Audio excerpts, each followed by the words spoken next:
Hi అండి. Sweet కార్న్‌తో ఇలా ఒక్కసారి పొంగనాలైతే ప్రిపేర్ చేయండి. చాలా సాఫ్ట్‌గా, చాలా టేస్టీగా ఉంటుంది. దానికోసము స్వీట్ కార్న్ అయితే తీసుకొని, తడి లేకుండా ఇలా కడిగేసి ఆరబెట్టేసుకొని, మిక్సీ జార్‌లో అయితే వేసి ఇలా మెత్తగా పేస్ట్ చేసుకోండి. తర్వాత కొంచెం బెల్లము, ఇలాచీని, కొద్దిగా సాల్ట్‌ని వేసి మెత్తగా పేస్ట్ చేసేసుకొని ఒక బౌల్‌లోకి తీసుకోండి.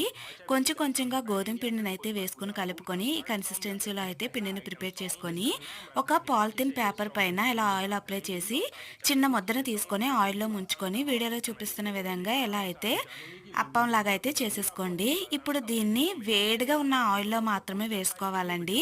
ఆయిల్ వేడిగా ఉంటేనే మనకి ఇవి చక్కగా పొంగుతూ వస్తాయి. అలా పొంగుతూ రాకపోతే కొంచెం వంట సోడానైతే వేసుకోండి. చక్కగా పొంగుతూ వస్తాయి.